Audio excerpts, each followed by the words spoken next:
Work takes up most of your time. That's why you should use Stamps.com to save time with your mailing and shipping. Stamps.com will simplify your postage needs and add valuable time back into your workday, so you have flexibility to focus on more important things. Stamps.com can handle your mailing and shipping needs with rates up to 88% off UPS and USPS. Send invoices, checks, certified mail, packages, and anything else you need to keep your business running with Stamps.com. If you sell online, connecting with every major marketplace and shopping cart is easy. Plus, you can schedule package pickups through their dashboard and automatically see your cheapest and fastest shipping options from different carriers with Stamps.com's Rate Advisor. Add more flexibility to your workday with Stamps.com. Go to Stamps.com/program to sign up for a special offer. No contract, cancel anytime. That's Stamps.com/program. You have unread texts from Golf Buds. Would you like me to read them? Yes. Okay. Johnny says, what are the nicotine pouches you had on the course? Walker says, 8 milligram on nicotine pouches. Billy says, I love the mint one. I like that one. Walker says, me too. By the way, you both stink at golf. LOLOL. Come on. Carry on nicotine pouches. Shop now at onnicotine.com/group text. Warning, this product contains nicotine. Nicotine is an addictive chemical. She is sure, she is sure, she is strong, she is strong, she is true, she is true. She is brave, she is brave, she is bold, she is bold, she is you, she is you, she is you, she is you. She is sure, she is sure, she is strong, she is strong, she is true, she is true. She is brave, she is brave, she is bold, she is bold, she is you. Hello, everyone. Welcome to today's Word of Mom Radio here on the Word of Mom Media Network. I'm your host, Dori DeCarlo, and you know we're here week after week, show after show, breaking those myths that mompreneurs and businesswomen, especially those of us building our businesses from home, you know that we're just dabbling in between bake sales and getting our nails done. We're not. We are smart, we are savvy, and we are sharing the wisdom of women in business and in life. And I'm really looking forward to bringing today's guest into our show. Dr. Deborah Heiser is the CEO and founder of the Mentor Project, author of the Mentorship Edge, and an applied developmental psychologist. She has been featured at TEDx, Marshall Goldsmith's 100 Coaches, Thinker's 50 Radar List, Psychology Today, and is also an adjunct professor in the psychology department at SUNY Old Westbury. And I could go on and tell you about her, but I'd much rather bring her in.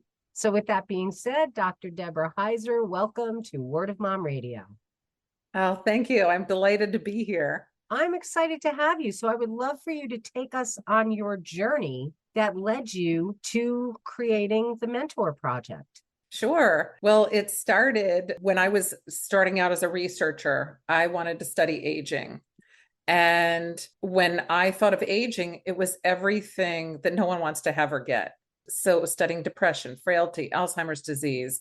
And this is how I got my start. And then I went out and somebody said to me, hey, what do we have to look forward to? Is anything you're doing mattering for what we have to look forward to as we get older? Is it just frailty with a Band-Aid on it? Is it just depression with a Band-Aid on it? And I really had to stop and think. And I said to myself, oh my, I don't know if this is the future I want. I want to know what I have to look forward to also. So I pivoted, and looking at our lifespan, I didn't know there was so much good stuff. And right in the middle, when we hit midlife, is this stage called generativity. And it's where we're built to want to give back without expecting anything in return. And any mom out there understands this really well, because when you get up and the little baby cries, you don't say, you better do something for me later. You know, you are caring for that person without expecting anything in return from them. And it really hits again in midlife. Right around 50 is when it's at its, really hitting for most of us. And in that, we want to engage in mentoring, volunteering, and philanthropy, ways that we can give ourselves back to others. And I was like, really? So I took a dive into looking at mentorship, because I thought, well, if you're giving a piece of yourself back to somebody else, what does that look like? Why would a mentor want to do that? And I started interviewing mentors who were from grandmas to four-star generals to see what they were really saying about it. Why would they want to do it? I couldn't imagine what was the driving force, because the research was saying that we have this built-in drive, like walking and talking, just to do it. Well, it turned out they all said things like they needed to feel relevant. They wanted to feel like they had value in the world, that they were useful, that they had something that was important in them, that they hadn't just checked a lot of boxes in their life, and that what they were giving back was needed in the world. It made their footprint a little bit deeper. So when I talked to them, there were a couple of people who said, I have a really hard time finding mentees. And these were people that changed the world. One of them was one of the fathers of the network firewall. His name is Bill Cheswick. And he said, I'm getting ready to go live on a farm, and I'm retiring from Bell Labs as an innovator, and I'm not going to have any access to students to give back to. And it wasn't like he could go to a park and say, hey, kid, you want a mentor? He had this problem. And so we said, well, let's see if we could get Bill into some schools. We started with a few people and it worked. They even had Ches Day on Wednesdays. And we had a couple of other really cool people from NASA and other researchers. They were going into schools and the kids loved it. And the people who were mentoring loved it. And we thought that was going to be it. But we decided to form a company, and we thought it would be 10 people. That would be all it would be. And everyone said, no one will ever want to join you band of weirdos going out and doing this, because people who are really top level are too busy for this kind of thing. They're too important for it. And I said, okay, good. Then it'll just be us. I'm happy with that. I'm fine. And it turned out that within 6 months, we moved from 10 to 60, then to 80, then to 100. And we're talking top-notch people. Astronaut, 6-7-time Nobel laureate nominee, artists, everybody from soup to nuts was saying, I want to join. So that's how we got formed, really by accident, really just organically. And we've been moving ever since. We're 5 years old now. And just last year, we were able to give away $3 million of mentorship hours to students in 5 countries. So, you know, it's just funny how things that were built to do happen when you just ignite a little flame. It's amazing to me that people thought people wouldn't want to give back. I know, right? Find that incredulous. I truly do. I know. I don't know anyone who has attained a certain level, and even before they've gotten there, that hasn't wanted to help other people move forward. Yeah, you're right. But most people don't think that. They think only, if you think of mentorship, most people think of the mentee looking to climb the ladder. They say, go find a mentor. And that person's a nameless, faceless individual out there. They can't describe who that person is. They're just like a hand grabbing them up. And that is why they couldn't imagine anyone would want to do this, because there has been such difficulty for mentees to find a mentor. It's just that no one ever realized that mentors were having the same problem.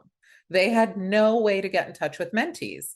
And mentorship is mentor driven. It's not mentee driven. You know, the mentor is the one with the knowledge, expertise, the values, the culture, all of that stuff that the mentee wants.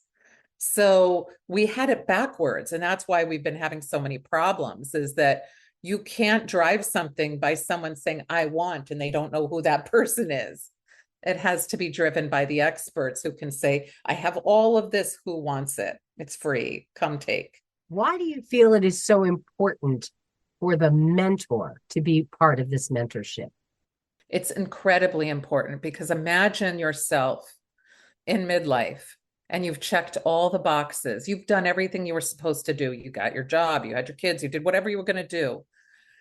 And then you say to yourself, now what? More boxes? I get to check more boxes? This is the time when you want to say, I have meaning in the world, that I matter. Mentorship allows you to feel that. You feel relevant. You are changing somebody's life. You're making their life better. You're moving something in the direction that you want to move it to. So mentorship is, you get to choose who you mentor, how you mentor, when you mentor, where you mentor. You get to choose all of that. And that's what allows the mentors to feel like they're useful, productive, that their footprint matters. They have a legacy, that they are relevant. There's nothing more scary to a person than feeling like you're isolated, alone, disconnected, and irrelevant. There's nothing like that is like being put in a room with no lights and no windows, and the door is closed. So this is what allows us to feel as mentors like we're an important part of life. Everything that you're doing insofar as being able to match people up, do you find that there's a commonality when you create that mentor-mentee relationship, or are they just all so completely different? You know, the commonality is that people are looking for a meaningful connection. That's really what the commonality is. It doesn't work if somebody's coming in and they're saying, I want information. I don't care who it is. I'm just looking to get a grab. Mentorship can be a one-off, but it really is. The biggest commonality is that people want a meaningful connection. The mentee often does. They want somebody who doesn't like somebody in their corner who's really working to make it so their life is better. For the mentor, who doesn't want somebody that says, everything you're giving me is so wonderful, just what I've wanted. Thank you, thank you. Who doesn't want that? It's like saying that an actor gets on stage and doesn't want applause. They like a silent room at the end. It's the same exact sort of thing. And that's really what the commonality is this drive for meaningful connection from everybody. We all want it at all times. There's nobody who goes through life and says, oh, I want to be disconnected, or I just want to get what I want and go. We all want to feel connected and needed. And we have that with mentorship. There's the need of the mentee to get the information. There's the need of the mentor to have somebody want that information that they have to feel important and relevant. Do you find that there's, in today's world, kind of a niche that people are looking at when looking for mentorship, or is it really across the board in all kinds of fields? Oh, you need mentorship in everything. If you think about the biggest way that we've mentored, in this universe, in this planet, is through culture. That's how religion has been passed down for centuries. It doesn't matter which one you subscribe to. It has been passed down by mentorship for thousands of years. In the book, I talk about religion, and I have Professor Christopher Bolito talk about mentors from the Bible, Old and New Testament, and things like that. And it's been in every kind of scripture that is out there. That's how it gets passed down. We're never going to remember an accountant 300 years ago that was in the local, job, but we are going to remember the traditions that have been passed down, the values that matter to us. Those sorts of things are the ones that are really, really meaningful to us as mentors and mentees. So is there a niche?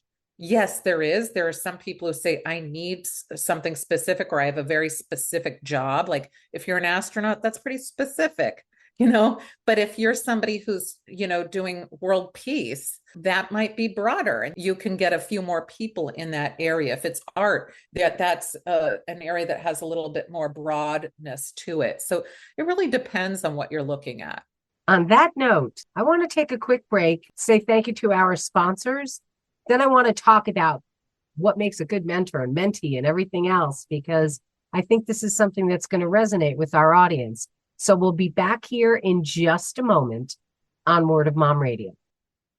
She is brave, she is bold, she is you, and we want to tell your story. Are you ready to share your journey with us on Word of Mom Radio? Go to wordofmomradio.com and register as a guest. We want to tell your story because when you win, we all win. In 2017, Unsilenced Voices was formed to help survivors of domestic abuse and gender-based violence worldwide. The organization currently serves Sierra Leone, Rwanda, Ghana, and the USA. In 2022, Unsilenced Voices gifted over $33,000 to survivors in the USA. And in Sierra Leone, there are over 26 young girls who have been rescued from sex trafficking and domestic abuse, and now going through vocational training school in order to better their lives. We need your help. Donations are critical in order for us to continue our work. We also need volunteers to help with research and development. Please visit unsilencedvoices.org for more information. And we're back here on Word of Mom Radio. I am talking with Dr. Deborah Heiser, the CEO and founder of the Mentor Project. And again, as somebody who has been a mentor for so long in so many different aspects of things that I have done, I think it is so important to find what makes a good mentor. So I am going to ask you that, Dr. Heiser. What really makes a good mentor? So I'm going to say something that a lot of people think, that's weird. There's either a mentor or not a mentor. There's no good mentor or bad mentor. Like I've heard people say, oh my gosh, I have a toxic mentor. Well, they're not your mentor. They're just not your mentor. So let me give you the definition of it, because then it makes a lot of sense. So you really need 5 things to make mentorship happen. And it has to be with the mentor and the mentee. First, you need generativity. You need a mentor to be able to say, I have something to give, right? If you're theater or if you're an astronaut, you say, I want to give something like engineering or a skill that's needed on stage. Anybody want it? Now, if you say anybody want it and nobody comes along wanting it, there's no mentorship. If somebody comes along and they say, oh my gosh, that's just what I've been looking for. Thank you. I'd love to receive that information that you're giving out. Great. That's the first step. Second step is that you need to have it be an intrinsically motivated thing. So if you're getting paid, you're not a mentor. You're an advisor, you're a coach, you're something else, but you're not a mentor. And this gets mixed up a lot in the workplace, where somebody is told they better be a mentor to somebody. And then it just becomes a burden at work. And it feels like it doesn't work then, because they feel like they have to meet up with somebody. The mentee feels like, I don't really like the person, but okay, I have to do it or I'll get in trouble. So you need an intrinsic motivator, which is, I want to do this because I love it, not because you're going to get a grade or a bonus or somebody knows that you're going to do it or a reward, nothing like that. The next thing is it has to be a meaningful connection. And we know what this feels like. Imagine somebody comes across, your way and you like them enough, but you don't really like them enough to hang out with them. This is how friends work. You're not friends with every person who crosses your desk, even though they might be nice, wonderful people. So with mentorship, that's the same thing. You have to really, if you're a mentor, care about that person that you're mentoring so that you want to see that they get the information. And if you're the mentee, you have to care that you are taking their information and you're doing what they expect you to be doing with it, not that you're just running away with it. The second to last thing is trust. Imagine not trusting the person. You think, maybe you're an entrepreneur. I'm going to tell them this information. They're going to run away and they're going to start their own business with it. They're going to steal all my ideas. Or you think, I'm not going to tell Dori what I know, or that I don't know something, because she's going to go tell everybody and I'm not going to get the raise I want. I'm not going to get the promotion. Maybe I'll even get fired if she finds out my vulnerabilities. So we have to have that trust in both ways, which really comes from the meaningful connection. And then finally, there has to be a goal.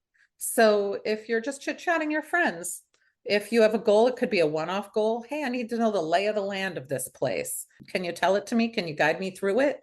Or it could be something that's an ever-changing, moving goal that is drawn out over decades. So really, there is no bad mentor. It just stops being mentorship. If along the way somebody steals your idea, they weren't a bad mentor. They were never your mentor. If somebody feels like somebody's mean to them or bullying them or trying to get things from them, they're not your mentor. They're not your mentee. It's just not mentorship. So that's in the book. And I really get into that and define that, because that has been something that is talked about all the time. Like mentors, there's some added burden, like you should be an inspiring mentor. Every person who mentors someone who has a mentee, that mentee finds them inspiring. You don't have to tap dance. You don't have to go learn a new skill in order to be a mentor. You have to be yourself, and that person who is going to find you valuable will find you inspiring. So don't change yourself. Don't be a different person. Be yourself. So I'm going to now flip it. What makes a good mentee? The exact same things that went into it. So a mentee, if they are coming in and saying, I just want to get a raise, I want to get promoted, I need somebody who's going to boost me up. You're not looking for a mentor. You're looking for a sponsor. So a sponsor is somebody who really is supposed to be opening doors for you. They talk behind your back and they say, have you seen Dori? This is when you're not in the room. She's amazing. You ought to hire her for this. You ought to bring her in for that. You're looking for the wrong thing. You're looking for a sponsor. So a mentee is somebody who is really, if they're a good mentee, they're saying, wow, Dori's giving me this information that I've been wanting. I am going to use this and I'm going to make her proud. I'm going to be somebody that takes this on and carries this further. Because really, we're, as a mentee, we're the legacy of that person. We are carrying that person in us. We should take that seriously. So really, that's all it is those same 5 things I talked about, which is easy. It feels like being a friend. No one needs a handbook to be a friend. If you have a friend who throws you under the bus, they're not your friend. You say, see ya, not my friend.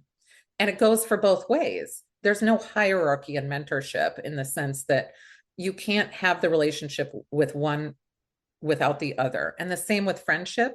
So think about it the same way. You don't need a handbook to be a friend, either direction of friendship, but you do need both to make it happen. And mentorship is the same. It should feel organic like that.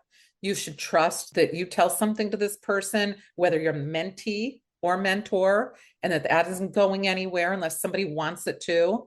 And that you are always keeping that person in mind as somebody important and valuable. I am wondering if you yourself, as a mentor, have you had that person or two that you really look at and go, wow, that was awesome. Mm-hmm. And look at where they are now. Do you follow up with anybody? Yeah. Oh my gosh. You know, what's so cool is that actually a lot of times people will follow up and contact me and say, here's where I am. And that is the most amazing thing to me ever. When I see that somebody's, either applying to a graduate school and they were hemming and hawing over it and they finally do it, I'm like, yay, big win. It feels as much, when you give a gift to somebody and it's the gift they've always wanted and they open it up and you feel that joy, that's how I feel. Like oh my gosh, like you can't buy that, even though you just did buy the gift, but that's what it's like. And so, yes, I feel that when I have some that have come and done amazing things, like 2 students that were doing research work that were high school students, they ended up doing so amazing. We kept thinking, oh, they're going to drop off anytime. It's a long haul to do this kind of research that we asked them to do. And they never did. And they ended up getting to be authors on peer-reviewed journal articles that were being submitted. They got to help with projects that were getting submitted to really amazing, top-notch conferences. And they were 15 and 17. And when I got to see that they did that, it like made my heart grow 3 times. It was so amazing. I love that. I really do. I know for me, as I see people, I had somebody that I used to give dance lessons to and coach for shows and things like that. And she got her degree in theater and went on to be a theater director. And I'll never forget being at her graduation and saying to her, I hope I'm a little piece of this. And she's like, are you kidding? I wanted to grow up and be you. Isn't that amazing to hear that? It's a wonderful thing when you give your time to a child, to a teenager, to somebody who is aspiring to do something. You don't even realize sometimes the difference you can make in someone's life. Yeah. It's so amazing to me. And you mentioned it before, and I'm glad that you clarified it. Mentors are not paid. Correct. Yes. You know what? I have heard people say, well, I'll mentor you, but it's going to cost this. And I'm like, that's not mentorship. That's coaching. Mm-hmm. And there's no devaluing coaching. Correct. Coaching's great, but there's a difference. And the reason it's so important to differentiate is because you may think that, oh, well, I have a coach and a mentor all in one. Well, you just sold yourself short for getting ahead, because we should have multiple mentors. You should have one coach, because then you're going to go crazy thinking, well, who's leading me in the right direction? But mentors, you should have lateral mentors, the people who are next to you. You should have hierarchical mentors. It should be a spider web of mentorship. And when you think you're getting everything from one person who you're paying to coach you, you've just sold yourself short for all kinds of amazing doors that can open and possibilities that can happen for you. I think that's a great statement to close this conversation with, and something that I really hope you heard Dr. Heiser say. I really do. So as we're wrapping up, what would you like to leave our listeners with, and how may they reach out to you? First of all, I'd like everybody to know you can find a mentor. Just look to your left and look to your right. You're looking at somebody who's probably able to mentor you or who you can mentor. You don't have to look up. You can just look left and right. You can find me at mentorproject.org. And if you have a child, or if you yourself are a student and you would like free mentoring, because mentorship is free, you can go to mentorproject.org and click the Become a Mentee button. It's available to students around the world for free. You can find me on LinkedIn. You can find me. I write for Psychology Today. I have my own website, deborahheiser.com. And you can check out The Mentorship Edge, which is a book that really goes deep into the stories of amazing mentors out there and what mentorship looks like in a lot of different fields. Well, I will have to say, since we didn't talk about the book, if you'd like to send me a copy, I'd love to bring you back. I always respect my guests and want to read their book so we can actually talk about it. But I think it would be a great book to talk about. Absolutely. I do. So I would love to have you back. I really Absolutely would. love it. I think it's really important. Giving back is such a wonderful thing to be able to do. And it doesn't take a tremendous amount of time to make a difference for someone. You're right. It's the biggest gift we can give ourselves, honestly. It's that we have immortality in every single person we've helped. I love that, because it's really true. I say it all the time that the only time somebody truly has died is when no one remembers them, when there is no one to tell their story or tell how they made a difference for them. So I love the idea of creating that immortality. Dr. Heiser, I want to thank you so much for taking the time to come and join me today here on Word of Mom Radio. Thank you. Thank you. My pleasure. And for all of you tuning in, I want to thank you so much for being here. We're going to close out with our fabulous theme song from Smith Sisters and the Sunday Drivers. So till next time, this is Dori DeCarlo saying go out and create a marvelous you. Bye for now. She is sure. She is sure. She is strong. She is strong. She is true. She is true. She is brave. She is brave. She is bold. She is bold. She is you. She is you. She is you. She is you. She is sure. She is sure. She is strong. She is strong. She is true. She is true. She is brave. She is brave. She is bold. She is bold. She is you. She is you. She is you. She is you. Sure of herself, yeah, she takes care of biz. Powerful and strong, yeah, she knows who she is. Has integrity, woman strong and true. You know her by name, see this woman is you. She is sure, she is sure. She is strong, she is strong. She is true, she is true. She is brave, she is brave. She is bold, she is bold. She is you, she is you. She is you, she is you. She is sure, she is sure. She is strong, she is strong. She is true, she is true. She is brave, she is brave. She is bold, she is bold. She is you, she is you. She is you, she is you. Adds value and hope, has proved to be brave. See, it's never too late, never time to behave. Reaching for dreams, doesn't matter the age. Believes in herself, unleashed from her cage. She is sure, she is sure. She is strong, she is strong. She is true, she is true. She is brave, she is brave. She is bold, she is bold. She is you, she is you. She is you, she is you. She is sure, she is sure. She is strong, she is strong. She is true, she is true. She is brave, she is brave. She is bold, she is bold. She is you.